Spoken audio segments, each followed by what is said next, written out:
Your voice, your opinion, your community. Fact TV, free speech, protected.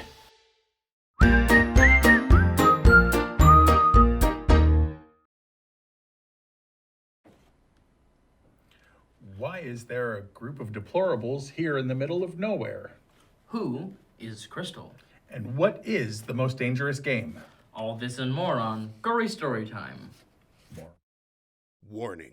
Gory Storytime is a horror movie review show by a son and his dad who thought that letting his 5-year-old watch scary movies was acceptable.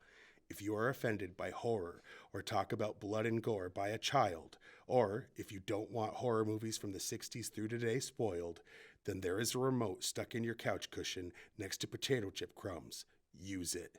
And of course, parental discretion is advised. Why? You didn't use any. Shut up and start the show.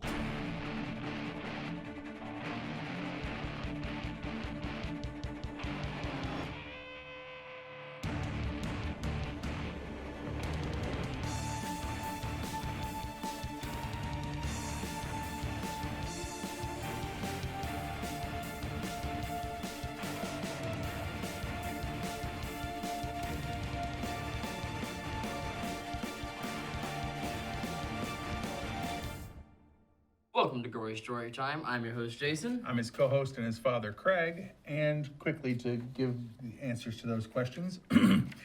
To be hunted, duh. Look at the title. The Wrong Woman to Mess With. And, Correct. of course, a short story by Richard Connell, published in 1924. Yeah. All right. I thought the name was Rich. I couldn't think of it, but yeah. Anyway, basically, This week we start another set of 4 because we do that every time. yes, this is the show where my son and I have been reviewing horror movies since you were 13. Yeah. And, We've been doing them in sets of 4 for as long as I can remember now. no, we don't always do it. We'll slip out of it here and there, but then we always look for... But anyway, one thing that we decided we were going to do, and this time we're going to do 4 of these, is a topic we haven't really broached as far as a set of movies, but we have broached it on specific movies. These are movies that are listed as horror, but it's But, like, debatable. are they? It's debatable. Right. Like, you know, we did that with I Am Legend, but we've already done it, so we're not going to do it for this set. But this is listed as a horror movie based on a short horror story that none of the movies seem to be horror. No, it's all like thriller and like This action. is based on the most dangerous game.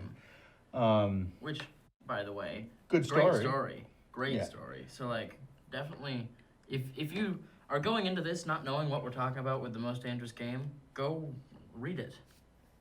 Because it started, there's a bunch of movies and a bunch of stories that all have that same basic premise, Absolutely. but that was the OG. It was. And Ice-T it's was, good. speaking of It's OG, good. Ice-T was in one And that's a called great Surviving movie. the Game. So like, go do your research before jumping straight in with the politics. Yeah, this is, the spin for this one is, it was elite rich liberals hunting deplorables or Trump supporters. Yeah. And they never say Donald Trump's name, but they do say deplorables and they do say things about the commander-in-chief, and it's obvious what side they're on. Yeah. Oh yeah. And it was a very controversial film, but we'll get into that Yeah, later. we certainly will. Before we get too far, is that, I mean, that's basically I mean, what it is. A basically, group if of you Trump know the- supporters are being hunted by a bunch of liberal elites. That's exactly. I mean, That's the premise. that is the premise. So, why don't we roll the trailer?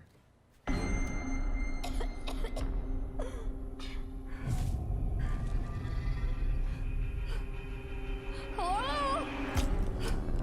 Hey! What is happening? What is all of this? Did you see that article? Every year, these liberal elites kidnap a bunch of normal folks like us and hunt us for sport. The last I heard, free speech still exists. Don't First Amendment me. It wasn't real. Everybody get out of here! We were joking. There's been a killing spree. You gotta come here right now. You actually believed we were hunting human beings for sport. But you are. We have an opportunity here to teach these people. These are not real people. They're actors. I'm playing an Arab refugee, but I identify as white. I think that's problematic too, in some way. You wanted it to be real, so you decided it was.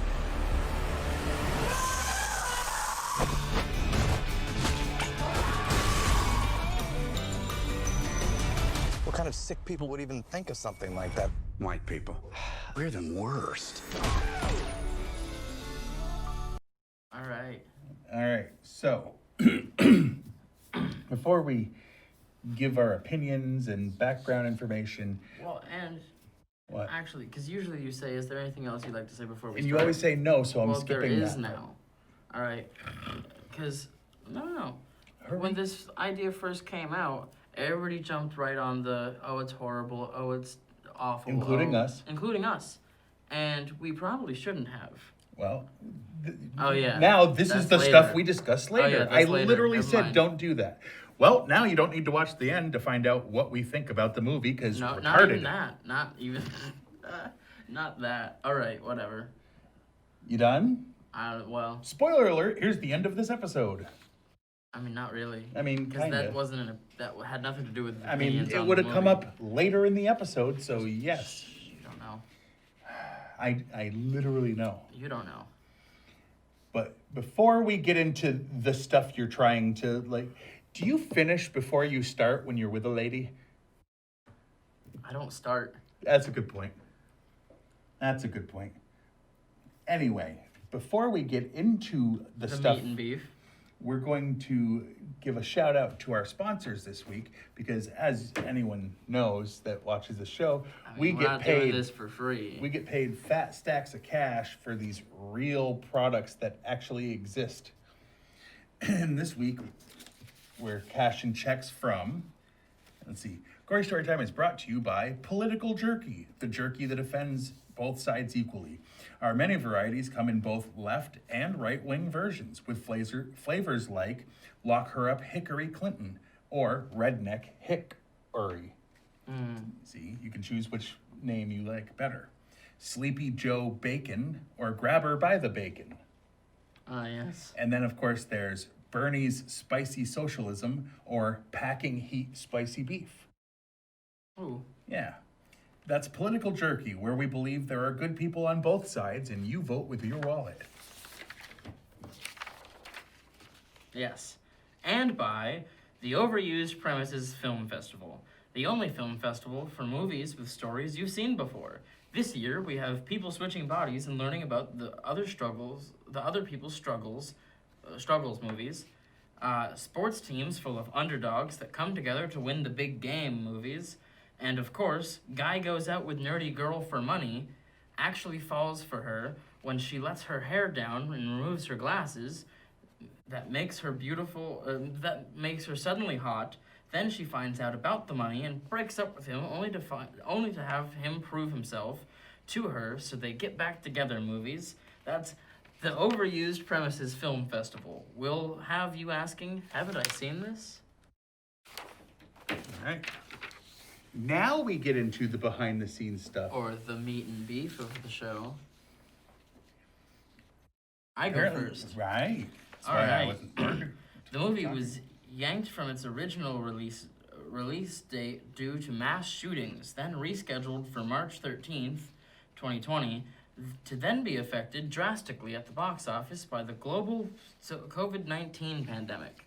You can see that is referenced on this, where it has September 27th crossed out because it was supposed to come out last time.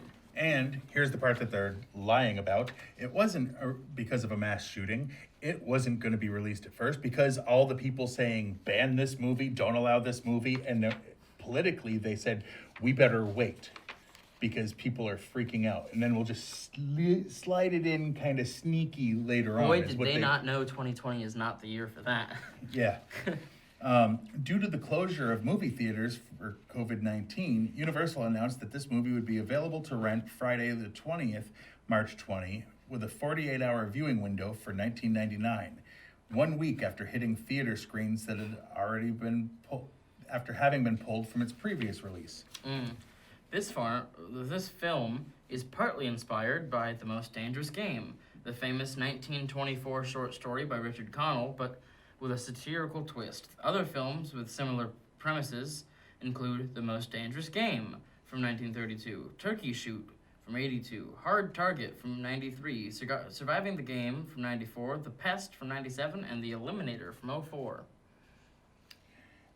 It was believed that this film was going to be called Red State versus Blue State, but this was later denied by Universal, who stated it was never a working title during production. Now, there were people that worked on the movie that did claim that. Right. Which is where it came from. But it's ironic that there was but misinformation on the internet about this movie. Oh, was there? That's ironic if you watch this movie. Yes. Shares many similarities with the Brazilian film Bacurau, I don't know, which won the jury prize at 2019 Cannes Film Festival and was also nominated for the Palme d'Or and Queer Palm. Okay. Not going to make a joke.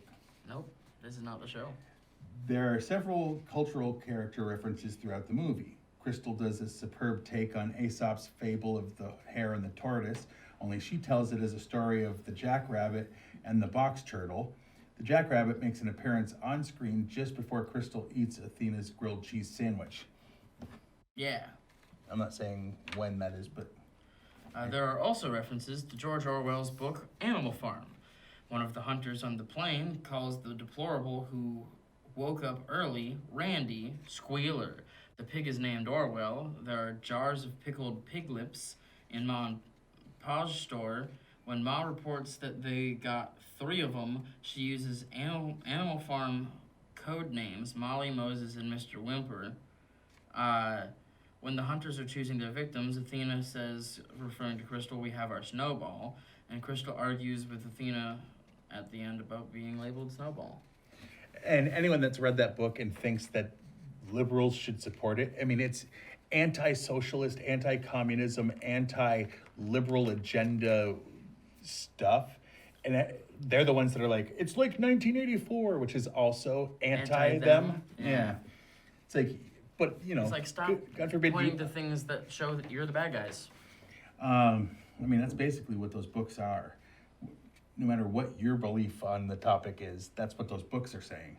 The classical music in the opening scene is Gustav Mahler's Symphony No. 6 in A minor. Ah, yes. Also not making that joke. Hey. The military consultant, Captain Dale, who has been a technical advisor on movies is a reference to Dale Dye, who has been a technical advisor on many movies and who is also a captain, having retired from the United States Marine Corps. The hashtag Manorgate online conspiracy, on which is the basis for the elites hunting down undesirable individuals, is similar to, and yet very different from, the Pizzagate conspiracy, where a pizza delivery service was used as a cover for the sex child trafficking ring linked to individuals known to associate with Jeffrey Epstein and other persons in high society.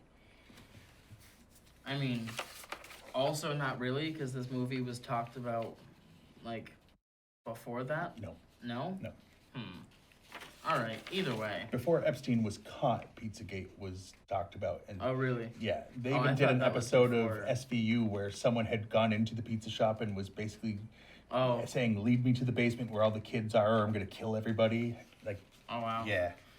This isn't the first film Ethan Suplee has had to run and try to catch a train. The first time he had to run for the train was in the movie Unstoppable with Denzel Washington. Amy Madigan and Reed Birney share the same birthday, September 11th. Ironically, happy birthday, we're filming on that day. Yes. Some spoilers in the next few. Yes. The final fight between Crystal and Athena was described by screenwriters Nick Cuse and Damon Lindelof simply as John Wick in a Nancy Meyers movie. Mounted on the wall of Athena's manor are 11 photographs of those in the hunt. A close-up shows 9 of them in detail. Dead Sexy, Vanilla Nice, Target, Big Red, Staten Island, Yoga Pants, Gary for USA, The Justice for All picture of Crystal, and Big Game Shane. The 2 unseen photos are likely of Dawn and Bandana Man, presumably missing the 12th photo of Rondes as he was killed en route to Croatia. And the body count is 22, including 22 people. And then if you count the pig, there's 23. The final fight was choreographed by 5 women. Heidi Moneymaker was the lead, with input from actress Betty Gilpin and Hilary Swank and their respective stunt doubles. But what an awesome name, Heidi Moneymaker. I mean, yeah. It would be ironic if she was poor. Yes. Yeah. Or like on welfare or something. Yeah, that be would like, be ironic, really? actually. Really? The Rotten Tomatoes score, the people have said that they think it's at 66%, which is fresh. Is fresh. And the critics... Barely fresh. Barely fresh, but it is fresh. I think 65 is fresh.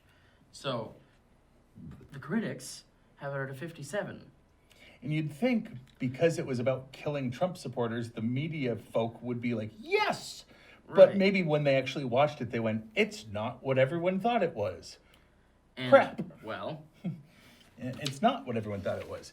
So let's talk about your favorite, least favorite thing first of all. Least favorite. All right. So, I know this is dumb of me, but my least favorite is them killing... That list is like huge.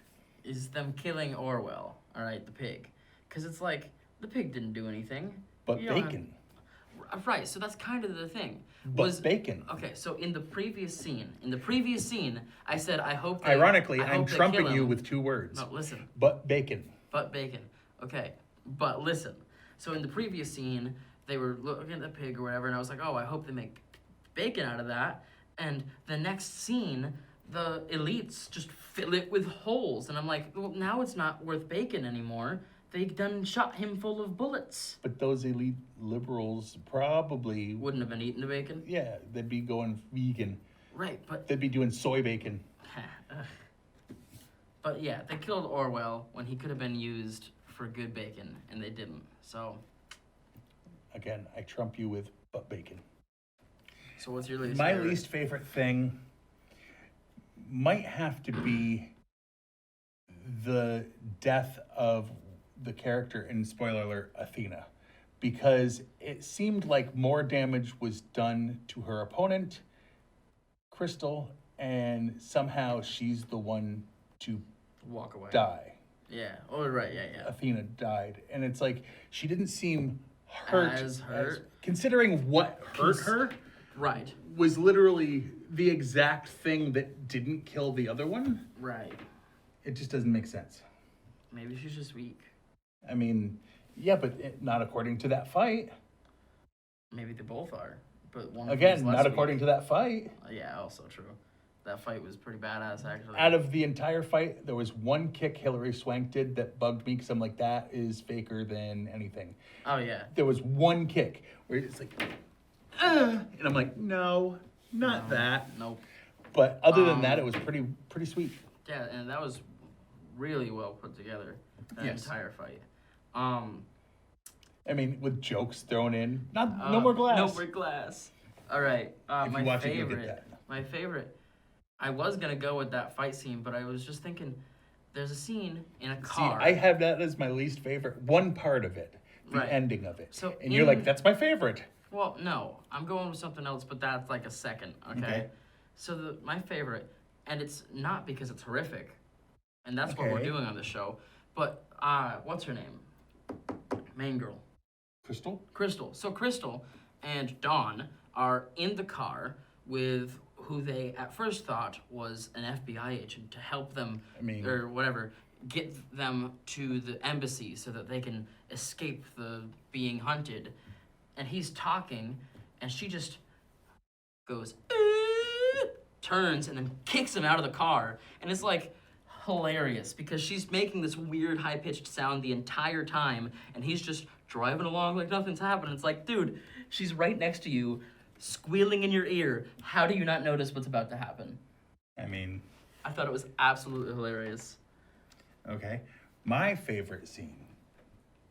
I'm not even gonna go with a scene. I'm gonna do what I do sometimes, and it's just a thing. I love that it equally parodied and satirized, not parodied. Right. Satirized the left wing and the right wing. Oh yeah, it was roasting everybody. I have my own personal feelings, but anyone that watches this, I've heard people think that it attacked their side more because people are butthurt little snowflakes and I don't on both care sides. About that. Where they were watching it and it's like, well, they shouldn't have done that to my side, but they were okay with the stuff that happened to the other side. It's like, no. This is parodying both sides fairly equally. Yeah, every as much conversation, as all these every conversation deplorables, either group would have. You're interrupting my favorite thing. Yeah, you're welcome. No, like the big thing was, oh my God, they have a movie about hunting and killing Trump supporters, which it is, but they mock the living crap out of they point out that, all these liberals are really elite. And, while they're talking, like they wanted to have one black person that they could hunt. And they're like, well, that's problematic. And he's like, but wait a minute, how is that problematic? We need to at least have one person of color in this group. Otherwise, that's problematic. And it's just like, and it was just showing the lunacy and then this of guy some was of like, that. hey guys, and they were like, excuse me, sorry, I gendered it. And it's like, oh my. Like they made fun of that stuff just as much as they made fun of the pro-Trump stuff too. Yeah, they really did. They absolutely really did. Like every conversation between any characters, all right? Whether it's Crystal and Dawn having a conversation, made fun of conspiracy or nuts Athena and her group having a on conversation. both sides. It's just completely insane. Yes. All right. The entire fable about the jackrabbit, and it's just like, are you listening to her? She's nuts. Are you serious? Just, oh my goodness. Yeah, that's probably the best version of that story I've ever heard. And then he goes to their house and kills the family and then eats their dinner, and it's like, Sure, that's what happens. You shouldn't have spoiled that. But anyway, so all that talking he was just doing was my favorite scene. Yeah, you're welcome. I honestly gotta say, they do a really, really good job of messing with everybody. They do. They do. Like, they satirize both sides, I would say, very equally. I didn't feel personally attacked for the things I believe, and I didn't feel like it was overly attacking the other side. I say completely fair. Totally balanced. Right, which is weird. Yeah. Because, like, the whole thing was, they're suggesting we murder people that voted for Trump. And the one thing that sticks at the top of my head, if you don't pay attention, it's like, all right, if you want to look at it at face value, like they were trying to do with they're trying to hunt down Trump supporters. You know what that does? It paints the elitist leftist people in this movie who are hunting innocent people as evil. Guys. Yeah. So it's like, if you look at it at face value... Surviving the Game with Ice-T, basically the same premise. You don't root for the hunters. Guy. Right. He was the hunted, and he had to, like, fight back. And you rooted for him. In the original story, the main guy being hunted is the one that you're, like, siding with, and you want him to escape. You want him, I'm not going to give away the twist of what he did. Yeah, there's a different twist in every single version of this. Yeah, like they even used the twist from the original in Surviving the Game with Ice-T, where he went back to the cabin, but he did it for a different reason. Yeah, he did. Anyway, but let's not spoil other movies. This story is really good. Yes. The movies that I've seen portraying this story are really good. Don't watch The Pest. That was on the list. That's John Leguizamo trying to be funny and not succeeding. All right. It's awful. I haven't seen that one. But, yeah, I'd say 100% do see this movie, no matter your politics. Absolutely.